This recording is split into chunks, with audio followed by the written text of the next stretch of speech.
पहला क्वेश्चन पढ़ रहा हूँ, देखो। एक आयताकार भूखंड का क्षेत्रफल 528 मीटर स्क्वायर है। क्षेत्र की लंबाई चौड़ाई के दुगने से 1 अधिक है। हमें भूखंड की लंबाई और चौड़ाई याद करनी है। आई बात समझ में? क्वेश्चन तुमसे पूछूंगा, मैंने क्या पढ़ा था, ठीक है। अब यहाँ पर देखते क्या बताना, लंबाई और चौड़ाई। मुझे बताओ क्या दे रखा है, क्षेत्रफल की लंबाई चौड़ाई से दुगनी है। इसका मतलब जिसकी दुगनी होती है उसे हम x मानते हैं। बताओ, लंबाई चौड़ाई से दुगने से 1 अधिक है, तो किससे अधिक है? चौड़ाई से ही तो अधिक है, तो चौड़ाई को मानेंगे x। नई बात समझ में? अब यहाँ पर देखते हैं माना। माना आयताकार क्या दे रखा आपका? भूखंड की लंबाई मान लो, या पहले चौड़ाई मान लेंगे ना। चौड़ाई कितना भैया? x metre. तब आयताकार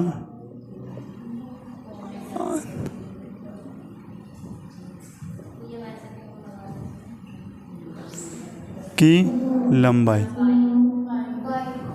देखो, अब जो मैंने शुरू में चौड़ाई माननी है ना, तो उसके लिए y मानना जरूरी नहीं है। क्यों? आयताकार भूखंड की चौड़ाई मैंने x मान ली, तो क्या लिखोगे? तब आयताकार भूखंड की लंबाई क्या होगी? चौड़ाई के दुगने से 1 अधिक होगी। तो क्या लिखेंगे? दो क्या लिखोगे? लंबाई नहीं, चौड़ाई निकालेंगे ना। 2 चौड़ाई प्लस 1। आई बात समझ में? नहीं आई तो क्या हो गया आपका? 2x plus 1। किसकी बात समझ में नहीं आई? पहले तो ये बताओ। उसने कही थी जो लंबाई है ना वो चौड़ाई की दुगने से 1 अधिक है, तो ये दुगना हो गया और 1 अधिक भी हो गया, ठीक है। अब क्या लिखेंगे? प्रश्नानुसार क्या कहा है? क्षेत्रफल आयताकार भूखंड का क्षेत्रफल कितना दे रखा है भैया? 528 दे रखा है। तुम कहोगे आयताकार भूखंड का क्षेत्रफल क्या होता है? लंबाई गुणा चौड़ाई। लंबाई गुणा चौड़ाई 528। तुम कहोगे लंबाई कितनी भैया? लंबाई है आपकी कितनी? 2x प्लस 1 गुणा में क्या है भैया आपका? x 528। और मैं इसको लिखता हूँ कुछ इस प्रकार से। अब अंदर गुणा करते, x किससे करोगे? 2x स्क्वायर प्लस x बराबर 528। 2x स्क्वायर प्लस x इधर आ जाएगा माइनस 528 बराबर 0। देखो आंसर यही है क्या? ये हो जाता है इसका समीकरण। कोई दिक्कत नहीं बेटा। देखो यहाँ तुम y भी मान सकते हो, अपना नाम भी मान सकते हो, ठीक है, कुछ भी मान सकते हो। मैं यहाँ पर अपने नाम का d भी मान सकता हूँ, ठीक है। तो ये होगा क्या? 2d square plus d minus के 228 कुछ 528 कुछ भी आ सकता है, ठीक है। x y कुछ भी मान सकते हो। क्लियर है ना? इतनी बात नोट करो।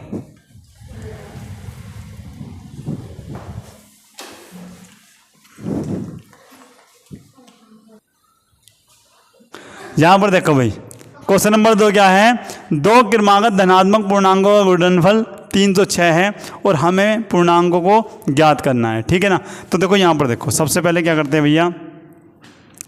लिखते हैं माना पहला क्रमागत पूर्णांक क्या होगा? माना पहला क्रमागत धनात्मक पूर्णांक मैंने मान लिया भैया x, ठीक है। दूसरा देखो, दूसरा जो होता है, जैसे ये x है तो वो होगा x प्लस 1। इसी प्रकार मुझे बताओ तीसरा क्या होगा? x plus 2। चौथा x प्लस 3। इसी प्रकार से आते रहेंगे, ठीक है। अब क्या क्या रखा भैया? लिखते प्रश्नानुसार।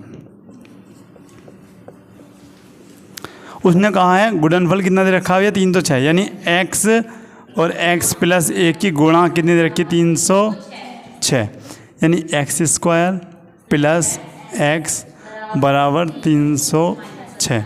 देखो आंसर ये दे रखा है क्या?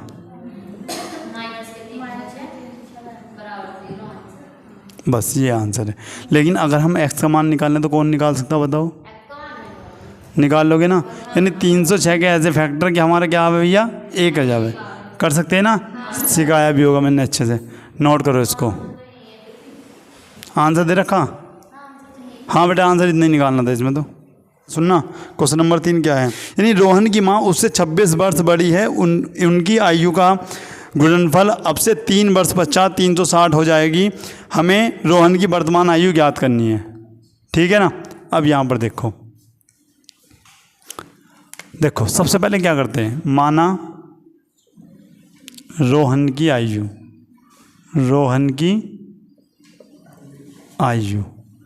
कितनी वर्ष मान ली भैया? x वर्ष है, ठीक है भाई। क्या लिखोगे? माना रोहन की आयु x वर्ष है, तब माँ की आयु, डायरेक्ट माँ लिख रहा हूँ या रोहन की माँ लिखूँ? माँ लिख दूँ। माँ की आयु बताओ कितनी होगी? कितनी वर्ष बढ़ी है भैया? वो 26। तो x में क्या जोड़ दोगे भैया? 26 वर्ष, ठीक है भाई। यहाँ पर लिखते भैया प्रश्नानुसार। पढ़ना क्या कहा था क्वेश्चन में कि उनकी आयु का गुणनफल 3 वर्ष पश्चात कितना हो जाएगा? कितना हो जाएगा? 360 हो जाएगा। देखो अब पहले 3 वर्ष पश्चात लिखते, देखो क्या लिखोगे? 3 वर्ष पश्चात रोहन की आयु भाई 3 वर्ष पश्चात जब भी आवे पश्चात, मैंने क्या बताया था भैया? जोड़ दो। कितना? 3 जोड़ दिया तो रोहन की आयु क्या हो जाएगी आपकी? 3x, ठीक है। अच्छा, यहाँ पर वर्ष और लिख लेना, वर्ष। अब लिखते क्या हो? 3 वर्ष पश्चात, इसका मतलब यही उतारना, ठीक है। माँ की आयु क्या लिखोगे भैया? x + 26 + 3 वर्ष, अर्थात x + 29 वर्ष। आई बात समझ में? नहीं आई? ये हो गया आपका। अब क्या कह रहा है? अब यहाँ से लिखते हैं प्रश्नानुसार। उसने क्या कहा है? उसने कहा है अब की जो कंडीशन है, उनका गुणनफल इसका और भैया ये कितना है? 360 है। 360 है ना? देखो अब इसकी गुणा एक बार इससे, क्या हो गया आपका? x²। अब इसकी इससे है, बताओ क्या हो गया? तुम कहोगे 29x। अब इसकी इससे करो 3x, और अब इसकी इससे करो तो 29 × 87 होता ना? कैसा करोगे? 3 × 27 हासिल दो, 3 दूनी 6, 6 2 8, ठीक है भाई, 360। अब क्या करते हो भैया? x² प्लस कितना हो गया ये बताओ? 9 3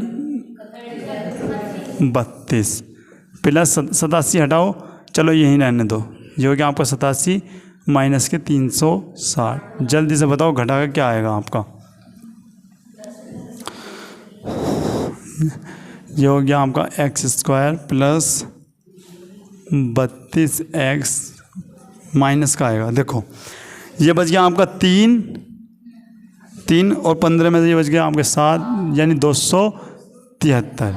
देखो यही आंसर होगा। एक रेलगाड़ी 480 किलोमीटर की दूरी समान चाल से तय करती है। यदि उसकी चाल 8 किलोमीटर प्रति घंटा कम होती तो उसी दूरी को तय करने में 3 घंटे ज़्यादा लेती है। तो रेलगाड़ी की आपको चाल ज्ञात करनी है, ठीक है। अब यहाँ पर देखो, सबसे पहले करते क्या है भैया? पहले मैं क्या करता हूँ, रेल की चाल मान लेते हैं। क्या लिखोगे? माना रेलगाड़ी की चाल, रेलगाड़ी की चाल हमने कहा भैया x किलोमीटर प्रति घंटा। इसका मतलब पता है, यानी 1 घंटे में x किलोमीटर जा रही है, ठीक है। उसके बाद तब तुम कहोगे 480 किलोमीटर दूरी तय करने में लगा समय। 480 किलोमीटर दूरी तय करने में लगा समय, ठीक है। अब तुम कहोगे भाई एक फॉर्मूला हमने पढ़ा है कि जो चाल होती है, चाल बराबर दूरी बटे समय, यहाँ पर आपने पढ़ा होगा। तो समय क्या होगा भैया? तो समय बराबर हो जाता है दूरी बटे दूरी बटे चाल यहाँ पर आपका हो जाता है। ठीक है भाई। अब मुझे बताओ भैया दूरी कितनी, तुम कहोगे दूरी तो 480 है भैया, 480 लिखो, और चाल क्या है भैया, x किलोमीटर प्रति घंटा। ठीक है, तो इतनी दूरी को x किलोमीटर प्रति घंटे की चाल से तय करेगी, तो यहाँ पर लिख दिया ये कितने, ये आंसर आया आपका घंटे में। ठीक है, नेक्स्ट। अब वो कह रहा है यदि रेलगाड़ी की चाल कितनी घटा दो, 8 है, 8 किलोमीटर प्रति घंटा कम कर दो, तो यहाँ पर लिखेंगे रेलगाड़ी की चाल, रेलगाड़ी की चाल 8 किलोमीटर प्रति घंटा, रेलगाड़ी की चाल 8 किलोमीटर प्रति घंटा कम करने पर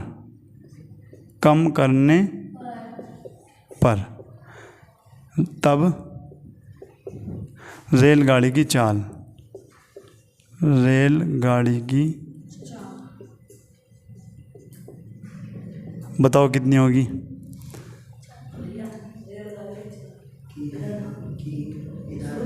कहूँगा बेटा कोई बात नहीं, इसको छोड़ दो, रेलगाड़ी लिख लो, कोई दिक्कत नहीं। रेलगाड़ी की चाल बताओ। देखो ऐसा मान लो कि पहले 25 थी, मैंने कहा जी 3 कम हो गई, तो बताओ कितनी बची, तुम कहोगे 22 हो गई। ऐसा मान लो, ओ सॉरी, सही तो है। यदि 30 थी, 7 कम हो गई तो कितनी बची, 23। 50 थी, 10 कम हो गई, कितनी बची, 40। ऐसी x है, 8 कम हो गई तो क्या बची आपकी, x माइनस 8। तो पहले x थी और अब क्या हो गई, x माइनस 8 किलोमीटर प्रति घंटा। अब लिखेंगे तब एक 480 किलोमीटर दूरी तय करने में लगा समय, दूरी तय करने में लगा समय। कितना समय लगेगा भैया, दूरी तो आपके भी वही है 480 बटे, लेकिन चाल क्या हो गई, x माइनस 8, इतने घंटे लगे। ठीक है, अब लिखते हैं भैया प्रश्नानुसार बताओ क्या होगा। प्रश्नानुसार कहा है कि कितना टाइम लगता है, ज़्यादा 3 घंटे ज़्यादा लगते हैं। ठीक है ना। अब मुझे बताओ इस बार रेलगाड़ी की चाल x किलोमीटर प्रति घंटा है, अब x माइनस 8 किलोमीटर प्रति घंटा है, तो इनमें से कौन सा समय ज़्यादा है, मतलब कौन सा समय ज़्यादा लेगी रेलगाड़ी, यहाँ समय ज़्यादा ले रही है, यहाँ ज़्यादा समय ले रही है, बताओ। ऊपर वाला। अब तुम मुझे बताना, 1 मिनट, ये बताओ, सोच के बताना। पहले मान लिया मेरी 25 किलोमीटर प्रति घंटे की चाल थी, कितनी चाल थी, 25 किलोमीटर प्रति घंटे की चाल, और मुझे 500 किलोमीटर जाना था, कितनी चाल से, 25 की। अब मान लो 8 मैंने इसमें कम कर दिए, समझ पा रहे हो, 8 मैंने क्या कर दिए, कम, तो कितने हो गए बताओ, 17 की चाल से जाऊँगा, तो मुझे बताओ किस में समय ज़्यादा लगेगा, यही तो जानना चाह रहा था बाबू। इसमें कौन सा तुम ऊपर वाला बता रहे हो, मैं कह रहा कौन सा समय ज़्यादा लगेगा, नीचे वाला, क्योंकि पहला चाल कितनी थी, 25 किलोमीटर प्रति घंटा, अब कितनी है, 17 किलोमीटर प्रति घंटा। नहीं बात समझ में, मतलब चाल अब घटा दी, जब चाल में कमी कर दी तो इसमें समय ज़्यादा लगेगा, सीधी सी बात है। नई बात समझ में अब भी आ गई ना। तो इसमें से घटाएंगे क्योंकि समय इसमें ज़्यादा लग रहा है, तो 480 अपॉन x माइनस 8 माइनस 480 बटे x, और कितने घंटे लग रहे फालतू, 3 घंटे ज़्यादा लग रहे। ठीक है ना, 3 घंटे। बताओ बात समझ में आई है, नहीं आई इतनी। अब क्या करते, अब कुछ नहीं करना भाई, सबसे पहले तो 480 को ले लो कॉमन। कॉमन क्यों, जिससे सवाल आसान हो जाए। और 1 बटे क्या हो गया आपका, 1 बटे x माइनस 8 माइनस 1 बटे x, और बराबर में आ गया आपका 3। ठीक है भाई। उसके बाद अब क्या करते हैं, अब ये जो है भैया आपका, ये काय में है, गुणा में, उधर किस चीज़ में आएगा, भाग में, तो ये हो गया आपका क्या, तुम कहोगे 1 बटे x माइनस 8 माइनस 1 बटे x बराबर 3 बटे 400, कितनी बार कट गया भैया, 160 बार। ठीक है। अब देखो इसकी गुणा इधर कर दो और इसकी गुणा इधर। देखो अगर तुम ऐसा करते हो ना, ऐसा गुणा कर दो भैया, आंसर गलत हो जाएगा, पहले बता रहा हूँ, ऐसा करना गुणा। ठीक है। और ये हो जाएगा x माइनस 8 और ये जाएगा 1/160। आ रही बात समझ में? नहीं आ रही? पहले तो ये बताओ, आ गई बात समझ में? ठीक है। अब भैया इसको खोल दो, x माइनस एक्स और अंदर वाला चिन्ह बदल जाएगा, ये हो जाएगा इस प्रकार से, और x² माइनस के 8x बराबर 1/160। x से x आपका कट गया। अब करते क्या हो, 8/x² माइनस के 8x बराबर 1/160। 160 इधर जाएगा, ये आपका इधर जाएगा, यानी 8 गुणा, डायरेक्ट गुणा कर रहा हूँ, 16 × 8 128 यानी 1280 यानी 1280 बोल सकते हो, और x² 8x। ठीक है। अब ये प्लस इधर जाए क्या हो गया आपका माइनस, x² माइनस के 8x और माइनस के 1280 बराबर 0। हालांकि आंसर तुम्हारा यही होगा, आंसर यही है। लेकिन अगर वो ये पूछता है भैया ट्रेन की चाल कितनी थी, ये बताओ, तब क्या करेंगे? तब इसके तुम्हें फैक्टर चाहिए जिससे क्या आ जाए तुम्हारा 8 आ जाए। ठीक है। तो भैया यहाँ पे मैंने लिखा क्या, 1280, 2 छंग 12, 2 चौक 8। ठीक है। फिर काटा कितनी बार, 320 बार, फिर कितनी बार 160 बार, फिर काटा कितनी बार आपका 80 बार, फिर 40 और फिर आपका 20 बार, फिर 10 बार, फिर 5 बार और 5 से यहाँ आपका आ गया। अब इन जोड़ों में से तुम्हें ऐसा लेना है जिससे हमारा 8 बन जाए। तो यहाँ पर देखते, 5 दूनी 10, 10 दूनी 20, 20 दूनी 40, यानी इन यहाँ से यहाँ तक का कितना आ रहा है भैया आपका 40। ठीक है। अब यहाँ देखो, 2 दूनी 4, 4 दूनी 8, 8 दूनी 16, 16 दूनी 32, यानी बाद में करता हूँ यहाँ से यहाँ तक का कितना आ रहा है 32। और अगर मैं 40 में से 32 घटा दूँ क्या मुझे 8 मिल रहा है भैया? तुम कहोगे हाँ भाई 8 मिल रहा है। तो मैं क्या लिखूँगा, 40 माइनस 32, इस प्रकार से मैंने करा, और x 1280 बराबर 0। अब यहाँ पर लिखा x² माइनस के 40x और माइनस माइनस प्लस के 32x और माइनस के 1280 बराबर 0। ये मैंने भैया कॉमन लेना स्टार्ट किया। यहाँ से x कॉमन है तो x माइनस क्या बचा 40, और यहाँ से क्या चीज़ कॉमन आएगी 32, तो 32 का ना 32 और 32, 1 मिनट रुकना, हाँ ठीक है, ये क्या हो गया आपका 40 बराबर 0। ठीक है। अब यहाँ पर देखो, सबसे पहले करेंगे क्या, x माइनस 40 आपका इस प्रकार से जाएगा, और ये हो गया x प्लस 32 बराबर 0।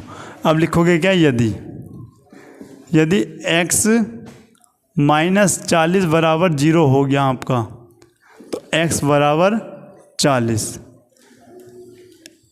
किलोमीटर प्रति घंटा। अच्छा, और यदि x प्लस 32 बराबर 0, तो x का मान क्या आ गया माइनस के 32 किलोमीटर प्रति घंटा। क्या लिखोगे, चूंकि रेलगाड़ी की चाल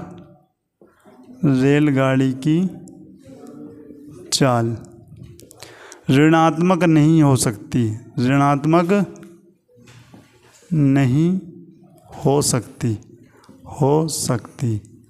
इसीलिए x बराबर माइनस के 32 को छोड़ने पर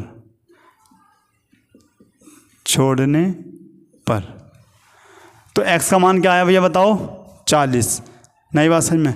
तो रेलगाड़ी की चाल कितनी आई आपकी, 40 किलोमीटर प्रति घंटा। आई बात समझ में? नहीं आई? नोट करो तो इसको।